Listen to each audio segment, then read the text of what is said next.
Yo, what's going on, guys? Welcome back to a brand new video. I really appreciate you guys tuning in. And the New York Knicks, look at that smile, just came out victorious up against the Boston Celtics. The final score being 120 to 117. A game that went into overtime. A game that the Boston Celtics were up double digits. The New York Knicks were up double digits. And this game was scary.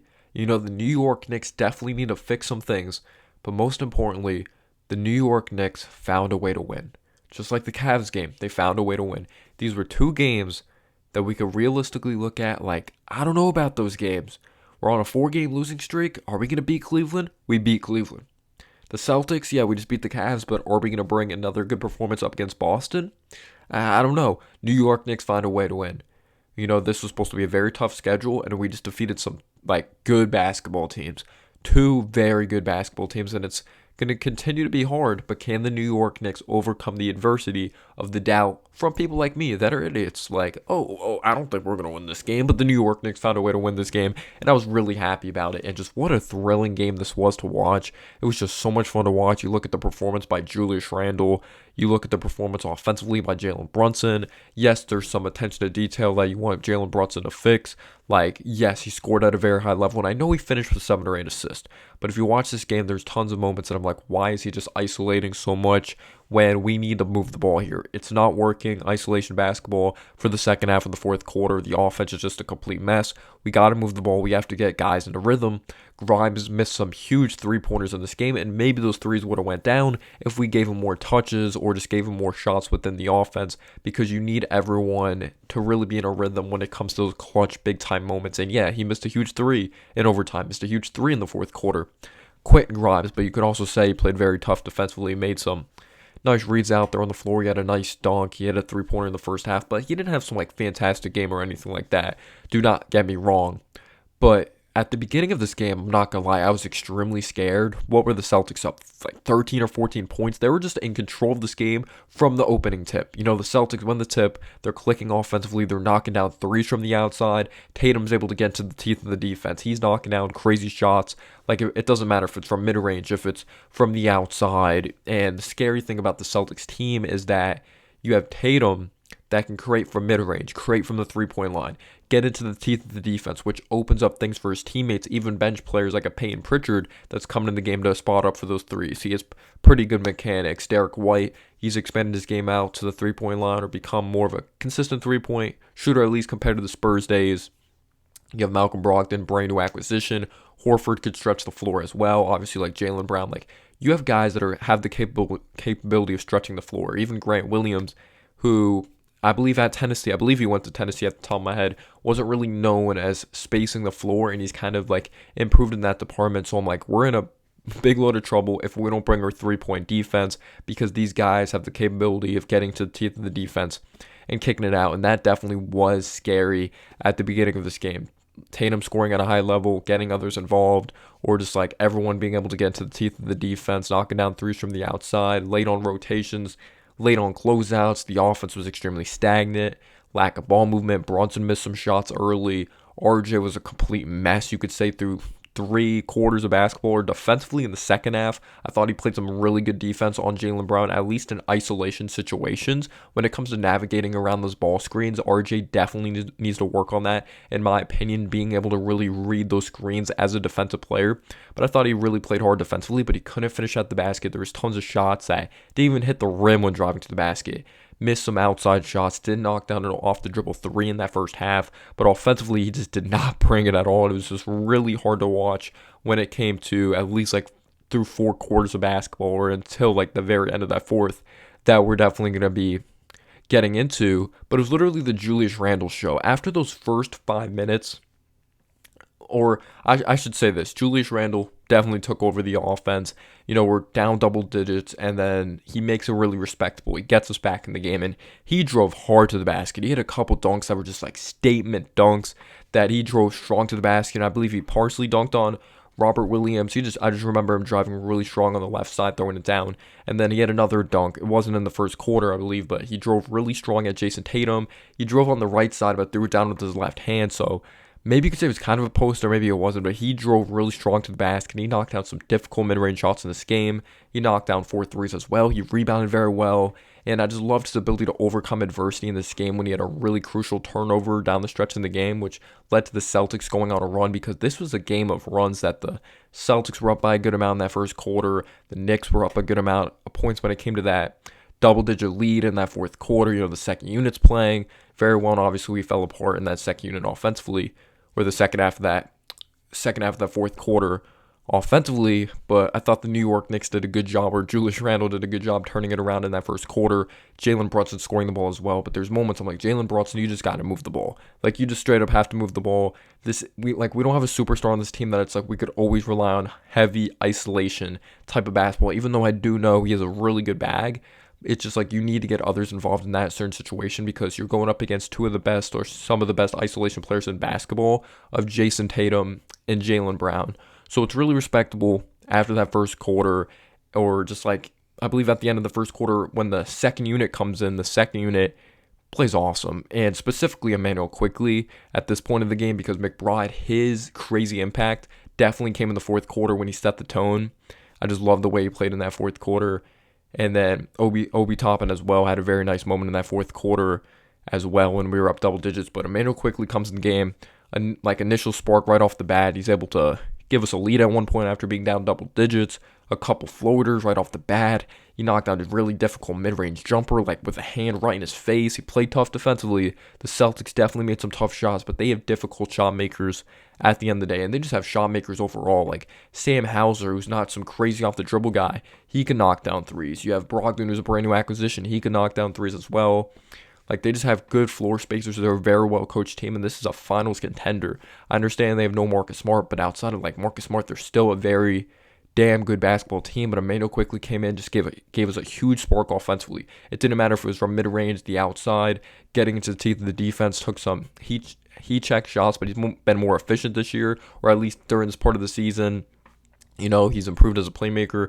He's just always scrappy when it comes to rebounds. He plays so hard, and he just plays with so much confidence and has so much of a swagger to him. Even Harnstein, he came in, made some nice outlet passes as well. So you love seeing in that first half, when it came to that second quarter as well, in the New York Knicks, the second unit played very well for the New York Knicks. You got to give credit to them for really making it respectable. McBride is decent defensively in that first half. Wasn't on a whole other level like he was in the second half, but seeing Obi be able to constantly move out there on the floor, and just seeing the bench play better, and just having our bench healthy definitely was a really good sight.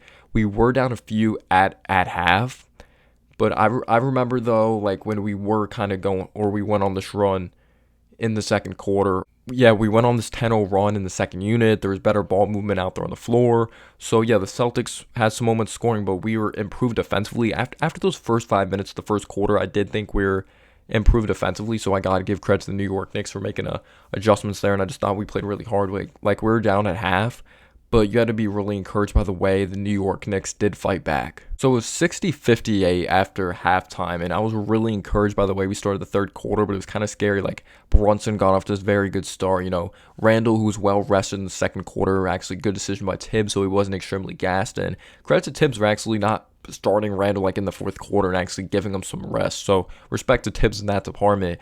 But in the third quarter, Randle's getting buckets. You have Jalen Brunson that's cooking, and Randle, I believe, hit a 3 to put us up 7. Like, we're competing very hard defensively, and RJ, despite him really struggling to score the basketball, I thought his defense on Jaylen Brown in isolation situations was pretty damn good in that second half. So that's big time to kind of I wouldn't say we completely took him out of the game, because he did have some big buckets for the Boston Celtics, but not having him constantly in a rhythm definitely was huge, and having Tatum have to really carry that load. I know Derek White hit a big shot, but Tatum's obviously their best player. He's an MVP candidate this year, but we're up 7 points after Tatum hits a big shot. But the big time concern was, like, is RJ holding this team back? Like, should RJ be out there on the floor? Like, this could be a totally different game if RJ's on offensively. Like, I remember him missing a wide open 3. He misses a shot at the basket. I'm like, we could literally be up 11 or 12 points, but RJ's really holding this team back offensively. Like, we're scoring at a high level, but we're competing very hard defensively, but we need to consistently make our shots. Like, Grimes missed a couple, like, wide open, huge shots in this game, but there's also, like, if we consistently move the ball, maybe it would have been in a better rhythm in that situation as well. But yeah, Brunson got off to a very good start in that third quarter. Randle's taking over the game. Like I said, we would be up 12 if RJ wasn't just so bad offensively at this point. Like, we would literally be up 12 points. But the Knicks were clicking there were some inconsistencies though offensively. Like, we would have really good stretches, but then there'd be moments that Brunson's over dribbling at times. Like, he got his points, don't get me wrong, and I know he had 7 assists, but if you truly watch this game, there's times I'm like, he's just over dribbling like crazy. But I didn't like the way we ended that third quarter because Hartenstein, like, we're going on a run, and then Hartenstein has a really costly turnover that he tries to like make this crazy pass down the court like he thinks he's Daniel Jones. I'm kidding. He thinks he's like Dan Marino or something like that. Throws it down the court. It's a huge turnover, which led to a bucket for the Boston Celtics. So then we're only up 91-85 when we should be up like 91-83. Like, realistically, if we didn't make that costly decision with the basketball. But the fourth quarter, Miles McBride set the freaking tone. Miles McBride was a beast. I love the way the second unit started off that fourth quarter. You have McBride, who's really hounding defensively. He made a really nice play defensively. I believe it was on Jaylen Brown, or really suffocated a Celtics player on the defense side of the basketball. Got up in their jersey, and the pressure forced a turnover, and then he was able to. It was defense leading offense, which led to quickly getting the basketball in transition, which is a huge and one. I'm like, I like this. We're starting off with some momentum when you're on the road. You got to get the momentum on your side. So I really loved the way we started off defensively. The second unit was playing amazing. Obi Toppin gets the ball near the corner, and I believe he kind of relocates a little bit to that right wing. He pump fakes, has a step back three. He knocks it down. We're up double digits. I'm like, let's go, because the big scare here is that you don't want it to be a really close game against this team. I'm thinking at the top of my head because you have Tatum, who you can count on to hit big shots. Jaylen Brown, who you think you can count on to hit big-time shots and big-time moments. While the New York Knicks offense, I don't know if I can really count on them, so I'm like, we got him off the floor with them here. Like, we really need to take control of this basketball game. And RJ, I thought, was playing some tough defense. I thought the defense was there. I really did think the defense was there. There was, like, and another player, like, I didn't really touch much base on it. I should. Jericho Sims, what a beast he was on the boards. 14 rebounds, I believe. He had like 2 or 3 offensive rebounds at the top of my head that were insane when he was just skying high with that amazing vertical. One play, got a huge offensive rebound and was able to just throw it down like a ferocious dunk. We allowed some offensive rebounds in that fourth quarter, but it wasn't just like, some people think it's always just the center position when there's other players that should box out when that was their man. But I thought Sims did a pretty good job on the boards. But yeah, we allowed some offensive rebounds later in the game, which is just always scary. Even on that last shot that Brunson blocked of Derek White or Brogdon, can't remember at the top of my head, but when Brogdon or Brunson was able to get that block after the Tatum miss, it was just like, of course we allow an offensive rebound. Good thing we blocked it, because most likely that probably would have went in. But we're going on this run, but the Celtics make a really good adjustment of really just stretching out the defense and really picking up Brunson more, because Brunson's scoring at a high level. You have Randle that's scoring at a high level, and the big thing is you have to trap Randle, you have to double team him, you have to put pressure on Jalen Brunson. I remember when they trapped Randle, he made a really confusing pass, or I'm not going to say confusing pass, maybe he thought Grimes was going to be in a certain spot in a certain situation, led to a huge turnover. Celtics go on a crazy run, like Tatum gets going. I remember Derek White hit a huge 3. Jaylen Brown started to get some buckets, even though we didn't have some crazy statistical game or anything like that. The offense just absolutely fell apart. Like, the ball movement was non-existent. Like, not like there was consistent ball movement anyway, but the isolation basketball wasn't working. Brunson was really being pressured. Like, the defense was amazing. You got to give credit to what the Boston Celtics did. They definitely did make adjustments, but the Celtics defense was extending out.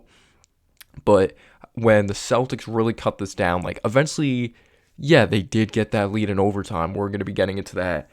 But just not consistently scoring offensively. They went on like a 21-4 scoring run. It was ridiculous. But like 4 of those points during that scoring run, like Randle did have them, which were huge. If that's the run they were talking about, when the Celtics were scoring at a high level, Julius Randle hit some, like, a couple huge, like, difficult mid-range jumpers. Like, he had 37 points in this game. He was just unconscious, and I loved his ability to overcome adversity. He had a turnover, which is huge, but he hit some difficult shots. But Jason Tatum did lead them to overtime. Again, the offense was just absolutely atrocious. I wouldn't even say it was just purely on the defense, like, at all. Just the offense was just that bad. If we're just decent offensively, we win that game in the fourth quarter. We just do. But the over-dribbling just led to a lot of things, and you could tell those guys, we were starting to get fatigued defensively. But Tatum pretty much had this drive to the basket, which did lead it to overtime, and Grimes had a chance to have a momentum-changing shot, which he went on to miss from the outside. But just total disaster offensively, really, to sum up that fourth quarter, like really over-dribbling. But in overtime, I'm like, sad TD Garden, Celtics, like literally are gaining all the momentum, and it wasn't a crazy scoring like overtime or anything like that. But when Derek White hit that three, like in overtime, when they're up three, I'm like we just couldn't let them get the lead back. We couldn't.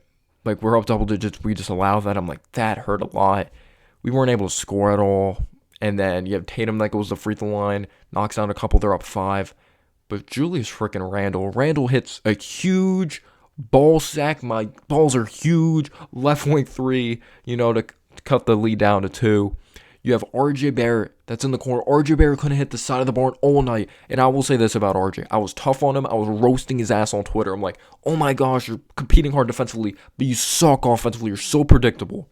He knocks down a huge nothing but net corner 3.